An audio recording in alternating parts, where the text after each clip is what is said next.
Partager tout de suite. Et voilà. Oui, comme l'a si bien dit Lise, je suis étudiante. En fait, je suis finissante du programme de DESS en éthique appliquée, en concentration santé et services sociaux. Et je suis également étudiante à la maîtrise en administration des affaires, gestion des entreprises. Donc, c'est parti. Je vous présente rapidement le plan de ma présentation. Donc, je vais commencer par vous parler du modèle de l'autonomie. C'est le modèle actuel nord-américain dans les services de soins de santé. Ensuite, je vais vous proposer une voie différente basée sur les éthiques du care et l'approche de la vulnérabilité. Puis, je vais terminer en parlant du contexte québécois et des conclusions auxquelles je suis arrivée dans mon projet de DESS. Donc, côté introductif, je voulais vous parler, en fait, le terme accessibilité dans ma présentation, ça réfère vraiment aux personnes qui n'ont pas accès à l'aide médicale à mourir actuellement parce qu'ils sont catégorisés vulnérables. Donc, on peut parler à des cas de dégénérescence cognitive comme la maladie d'Alzheimer, des comorbidités psychiatriques ou encore toute la question des mineurs matures parce qu'actuellement, 18 ans et moins n'est pas éligible à l'aide médicale à mourir. Ce qu'il faut comprendre aussi, c'est que moi, je n'ai pas de formation ni vraiment de compétences en droit. Donc, c'est vraiment mon angle d'approche de la question est philosophique et éthique. Donc, ça bouge quand même rapidement aussi côté légal au Canada et au Québec, comme vous le savez sûrement. Mais je ne suis vraiment pas une experte dans ces questions-là. Donc, juste petite mise en garde, je ne parlerai pas précisément des projets de loi. Donc, le modèle de l'autonomie. Pour comprendre d'où vient le modèle de l'autonomie, il faut revenir un petit peu en arrière au modèle de la bienfaisance. C'est un modèle, c'est le modèle traditionnel de la médecine. Dans ce modèle-là, le médecin est le seul qui sait ce qui est bon pour le patient. C'est lui qui va prendre les décisions relativement à la santé du patient. Dans cette version du modèle de la bienfaisance, c'est permis ou accepté que le médecin mente au patient, que ce soit pour mener une expérience qu'il n'aurait pas pu mener autrement qu'en lui mentant ou pour lui faire accepter certains traitements. Suite aux horreurs de la Deuxième Guerre mondiale, dans le Code de Nuremberg en 1954, c'est la première fois où un texte officiel va reconnaître l'importance pour un individu d'être mis au courant, d'une part, quelle est l'expérience et ce que ça implique pour lui, et aussi, ils ont le droit de dire non, parce que ça, ce n'était pas nécessairement fait par le passé. Un autre moment majeur en bioéthique, c'est le rapport Belmont en 1979. C'est un rapport qui est commandé par le président des États-Unis et qui va révéler des horreurs en recherche médicale. Une de celles qui est la plus marquante, c'est Tuskegee aux États-Unis. En fait, les chercheurs voulaient savoir ce que ça faisait de ne pas traiter la syphilis. Alors, ils ont été dans les communautés noires, les hommes noirs qui avaient contracté la syphilis, et ils les ont observés, sans jamais leur dire d'ailleurs de quoi ils souffraient et sans leur offrir de traitement. Il y a aussi eu des horreurs faites à... Moi, c'est un qui m'a touché beaucoup. C'était des enfants lourdement handicapés placés dans une institution, donc confiés, dans le fond, aux soins de quelqu'un d'autre par les parents. Puis, il y a eu vraiment des gros abus côté recherche sur ces enfants-là. Bref, il faut bien comprendre que le modèle de l'autonomie, il s'érige en réponse aux abus qui ont été commis sous le modèle de la bienfaisance. Donc, le but, c'était vraiment d'éviter le pire. C'était de reconnaître que le patient doit être capable de s'autodéterminer. Je passe rapidement, d'ailleurs, vous me poserez des questions si vous voulez à la période de questions, parce que j'ai juste 20 minutes. Fait que je vais passer rapidement sur ce sujet-là. Mais le vocabulaire dans l'aide médicale à mourir, dans tout le débat sur l'aide médicale à mourir, est extrêmement ambigu. Le meilleur exemple, c'est le terme dignité, qui est utilisé et par les opposants à l'aide médicale à mourir et par ceux qui défendent l'accès à l'aide médicale à mourir. Rapidement, c'est que c'est une conception qui est différente de la dignité. La dignité objective, c'est une dignité qui serait universelle, pareille en tous et inaliénable. C'est-à-dire qu'on ne peut pas la réduire. Il n'y a pas de question de quantité de dignité. C'est une version qui est très traditionnelle et religieuse de la dignité. De l'autre côté, on a la dignité qui est subjective. Donc ça, c'est que le sujet lui-même, l'individu, est le seul habilité à déterminer est-ce que c'est digne ou non de lui ce qu'il est en train d'avoir, est-ce que les soins sont dignes et tout. Tout ça pour dire, rapidement, que les termes dignité, qualité de vie, compétence et même les grands principes de la bioéthique nord-américaine, dans leur version universelle, donc dans les principes qui sont écrits là, ça fait le consensus. Tout le monde est d'accord avec ça. Le problème est vraiment dans l'applicabilité, dans le concret. Quand il est le temps pour le médecin ou le professionnel de la santé de prendre une décision ou d'agir, par exemple, le principe de justice, on le sait très bien que c'est finalement plutôt subjectif. J'ai une vision de la justice qui n'est peut-être pas la même que vous. Donc, il faut être conscient de ça dans le débat sur l'aide médicale à mourir. Le vocabulaire est extrêmement ambigu. Maintenant, je vais vous parler d'une voix différente. Le titre de cette section-là est inspiré par Carol Gilligan, qui est une autrice, une philosophe qui, dans les années 80, a publié Une voix différente, VOIX. Elle, c'est une théoricienne de l'éthique du care, donc elle défendait beaucoup une éthique qu'elle disait éthique féminine. Bref, c'est de là d'origine d'où vient ma réflexion. Donc, regardons qu'est-ce que signifie vulnérable en bioéthique. C'est vraiment tributaire de l'héritage du rapport Belmont dont je vous ai parlé tout à l'heure. C'est la première fois où on va utiliser vraiment le terme vulnérable. Ça va s'appeler l'approche par étiquetage. Donc, on va catégoriser certains gens comme étant vulnérables. Par exemple, les personnes handicapées, on va déterminer que c'est des personnes qui sont vulnérables. Donc, on va les mettre dans cette catégorie-là. Ça a deux conséquences. La première, qui est peut-être un peu moins évidente, c'est que les personnes qui n'ont pas cette étiquette de vulnérable, mais qui le sont pour vrai dans la vie, ils n'auront pas accès aux services ou leurs besoins ne seront pas répondus parce qu'ils ne seront pas identifiés de la sorte. D'autre part, les personnes qui reçoivent cette étiquette, il va y avoir une grande stigmatisation et une marginalisation de ces personnes-là dans la société en général. Mais d'autant plus en médecine, ça peut amener un paternalisme médical, c'est-à-dire que, bien qu'on soit dans le modèle de l'autonomie, puisqu'on vous a accolé l'étiquette de vulnérable, vous perdez en quelque sorte votre droit à l'autodétermination. Et le médecin reprend un peu son rôle traditionnel de je sais mieux quoi faire. Évidemment, c'est zéro un jugement sur les médecins, là, on est très dans le cadre théorique.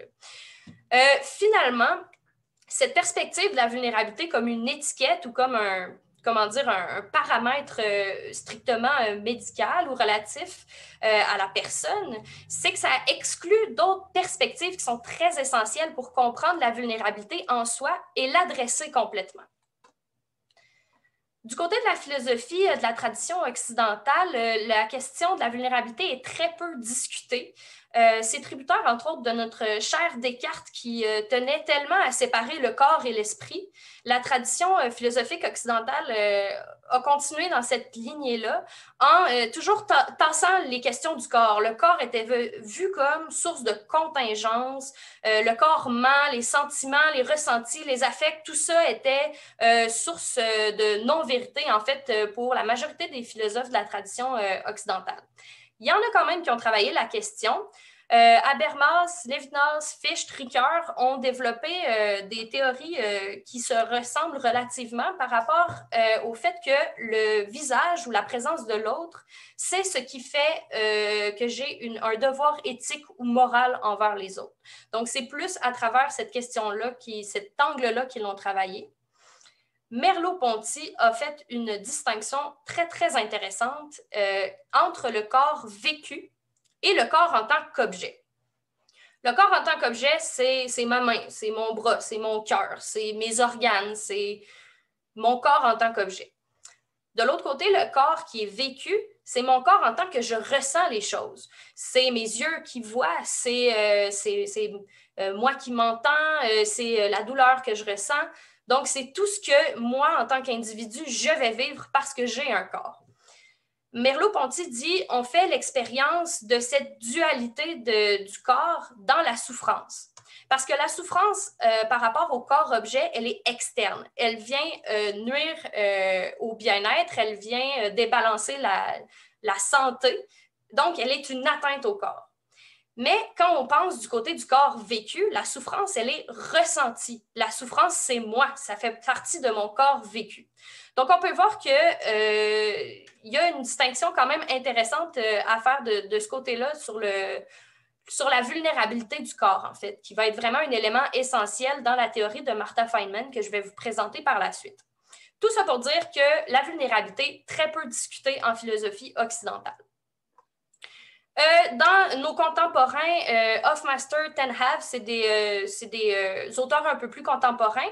Ils ont fait des efforts pour essayer de déterminer qu'est-ce que ça veut dire vulnérabilité. Vous voyez ici un tableau qui récapitule toutes les définitions qu'ils ont essayé d'avoir. Pour Martha Feynman, c'est bien beau tout ça, mais ça ne sert à rien parce que ça ne clarifie pas le concept, même que ça l'obscurcit pour beaucoup de personnes. Alors, elle propose sa propre éthique de la vulnérabilité. Elle le fait par la critique de l'autonomie. Je vais vous expliquer sa critique à travers le mythe ou la figure du self-made man. Cet homme qui s'est créé de lui-même, souvent dans ce mythe-là, c'est l'homme qui s'est parti de sa compagnie, qui a rencontré du succès, qui a du succès en amour et dans sa famille. Pour Martha et d'autres autrices, c'est un mythe parce qu'en fait, ça invisibilise tout le travail du care, toutes les personnes qui ont pris soin de cette personne-là. Donc, ça invisibilise le travail de sa mère, ça invisibilise le travail de sa femme qui probablement s'est occupée des enfants, ça invisibilise tous les soins qu'il a pu recevoir dans sa vie. Puis, bien souvent, qu'est-ce qui est invisibilisé finalement? Bien, c'est le travail des femmes. Donc, la même critique peut se porter sur nos institutions au sens où elles ont été fondées, et nos lois le sont aussi, par rapport à un individu qui serait idéal, qui serait autonome. C'est vraiment vers là que les sociétés nord-américaines, entre autres, sont allées. Pour Martha, pour bien d'autres autrices, ça crée des angles morts qui sont majeurs, qui sont les personnes qui sont vulnérables. Parce que dans ce modèle-là, on oppose autonomie et vulnérabilité. Et on cherche à rejeter la vulnérabilité pour être davantage autonome. On fait l'expérience de la limite du modèle de l'autonomie, entre autres dans l'aide médicale à mourir, parce que c'est là où on va voir justement avec les fameuses personnes identifiées comme vulnérables, on va leur enlever leur droit à l'autodétermination. Moi, ça m'avait beaucoup touchée. Il y a eu une histoire ici au Québec d'une femme qui a demandé l'aide médicale à mourir parce qu'elle avait un trouble bipolaire qu'elle était incapable de contrôler. Et elle ne l'a pas obtenu parce qu'on ne peut pas l'obtenir. Et puis finalement, elle s'est enlevée la vie elle-même. On peut réfléchir beaucoup à ces situations-là. Reste que cette femme-là a été en quelque part abandonnée par nos institutions parce qu'elle n'a pas eu le soin ou l'attention dont elle avait besoin. Tout ça pour dire que Feynman propose un principe de vulnérabilité qui serait non stigmatisant et qui serait complémentaire au modèle de l'autonomie. Parce qu'il faut bien comprendre que le but, ce n'est pas de tout effacer et de recommencer à zéro, mais bien de bonifier nos institutions. Parce que, évidemment, le modèle de l'autonomie permet de bien grandes choses également. Donc, pour elle, la vulnérabilité a deux sources. D'une part, la source ontologique, le corps. Parce que j'ai un corps, je peux être blessé. Parce que j'ai un corps, je peux mourir. Et donc, je suis vulnérable. En ce sens, tout le monde est un peu vulnérable à divers degrés. Ces divers degrés-là, c'est l'autre côté de la médaille de la vulnérabilité, ce sont les conséquences sociales. Donc, par exemple, la pauvreté, le fait d'être femme actuellement, on peut en nommer plein. Je trouve que cette distinction-là est pertinente parce qu'elle s'applique à tout le monde, elle est relativement facile à comprendre, puis on ne tombe pas dans les excès à surcatégoriser la vulnérabilité. Finalement, pour Martha Feynman, on devrait repenser nos institutions en les fondant sur l'expérience première que tout humain fait, c'est-à-dire l'expérience de son corps. La première chose qu'on ressent, c'est vraiment par rapport à notre corps, par rapport à nous, ensuite notre famille, ensuite les différentes couches de la société. Donc, pour elle, c'est cette vulnérabilité ontologique-là du corps qui devrait orienter nos décisions, nos institutions et nos principes. Maintenant, je vais vous parler un peu du contexte québécois parce que, en fait, quand j'ai terminé mon projet de DESS, j'en suis venue à la conclusion qu'on avait très peu de données probantes pour notre contexte à nous, qui est québécois, qui est particulier. On a des études qui nous viennent des États-Unis, on a des études qui nous viennent de l'Europe, de la Belgique, des Pays-Bas, de la Suisse, mais ce ne sont pas les mêmes contextes qu'ici. Alors, il faut être prudent dans la transposition de ces données-là à notre contexte à nous. Qu'est-ce que c'est notre contexte à nous, les Québécois? Eh bien, on a des valeurs et des principes grandement influencés par le christianisme. La mort pour les chrétiens appartient à Dieu. C'est quelque chose de sacré. Donc, le suicide en soi est rejeté par la religion de façon traditionnelle. Il y a également chez les chrétiens une valorisation de la souffrance, évidemment, qui vient de la figure du Christ. Donc, c'est vu comme bien d'endurer la souffrance. C'est une épreuve que Dieu nous fait. Comment dire, il faut l'endurer. C'est ça l'ancienne mentalité, disons. Par contre, avec les progrès de la médecine, de la laïcisation de nos institutions suite à la Révolution tranquille, la souffrance perd de son sens pour les Québécois, puis plus généralement pour les Canadiens aussi. Donc, elle fait de moins en moins de sens. Et c'est pour ça qu'on va remarquer chez les Canadiens en général, avant même la légalisation de l'aide médicale à mourir, une tendance à la compassion et à la compréhension. Par exemple, dans les jugements qui ont eu lieu par rapport à ce qu'on appelait par le passé les meurtres de compassion. En général, on y allait d'une peine minimale ou juste de non-responsabilité ou de non-reconnaissance. En fait, on ne déclarait pas coupables les personnes du meurtre de compassion, ce qui donnait déjà un indice qu'au Canada et au Québec, on avait une ouverture pour l'aide médicale à mourir, finalement. Pourquoi je dis que les données étrangères sont insuffisantes? Bon, d'une part, vous savez, aux États-Unis, les soins de santé, il n'y a pas d'assurance santé universelle. Donc, déjà là, toute la question de l'accès, toute la question de est-ce que la société fait assez pour que les gens aient envie de vivre leur vie jusqu'au bout? Est-ce que c'est une question que les services ne sont pas présents ou c'est une question que la personne veut vraiment quitter avant? Donc, déjà ça, les études des États-Unis, c'est très, très limité la façon dont on peut les appliquer ici. La différence entre le Canada et le Québec, bien, comme vous le savez, c'est les colonisateurs desquels on a gardé notre culture. Donc, au Québec, on est davantage influencé encore aujourd'hui par la France et en fait notre héritage français. Puis du côté du Canada anglais, c'est beaucoup plus anglo-saxon. Finalement, pourquoi l'Europe et l'Amérique du Nord se comparent très mal? En fait, c'est que les modèles ne sont pas les mêmes. En Amérique du Nord, c'est vraiment la primauté de l'autonomie, c'est l'autonomie avant tout. Tandis qu'en Europe, on est encore plutôt dans le modèle de la bienfaisance encore. Il faut dire qu'il y a des traumatismes générationnels qui sont complètement différents. Il ne faut pas oublier que la Deuxième Guerre mondiale, il y a encore des échos en Europe. C'est pour ça que le terme euthanasie en Allemagne ne prend pas le même sens qu'ici au Québec. Donc, il faut être conscient de ça. Bref, tout ça pour dire, au colloque de l'automne dernier, si vous étiez présent, Diane Tapp, en sciences infirmières, est venue nous présenter les premières données qu'elle avait sur son étude sur l'aide médicale à mourir. Et la conclusion de mon DESS, en fait, c'est que ça nous prend davantage de recherche sur la question, d'études, et dans différents domaines. Donc, sociologie, médecine, philosophie, il y a vraiment différentes façons de prendre la question de l'aide médicale à mourir et de l'accès à celle-ci. Mais pour l'instant, elles ne sont pas là, les données. Donc, c'est difficile de réfléchir à notre contexte québécois en particulier parce qu'on n'a pas le retour d'expérience. Comment se passe la vie des proches après? Comment vivent-ils ce qui s'est passé? Donc, c'est toutes des questions que je trouve franchement intéressantes et je pense qu'il faudrait s'intéresser particulièrement à l'opinion des Québécois. Finalement, ma conclusion, ça va être pour une approche vulnérable. Moi, c'est certain que pour moi, que la société ne prenne pas en compte les vulnérabilités, c'est très dommageable parce qu'au final, ça le dit dans la vulnérabilité, c'est des personnes qui ont davantage besoin de soutien ou d'aide. Donc, quand on prévoit nos systèmes en fonction de la personne autonome, pour moi, ça fait un peu un bris de sens au sens où la personne est censée être autonome, donc elle devrait être capable de s'en sortir. C'est un peu ma vision des choses. J'ai écrit pour une approche vulnérable, mais évidemment, il faut comprendre qu'il ne faut pas jeter le bébé avec l'eau du bain. Là. Il y a beaucoup de choses qui sont bien dans le modèle de l'autonomie.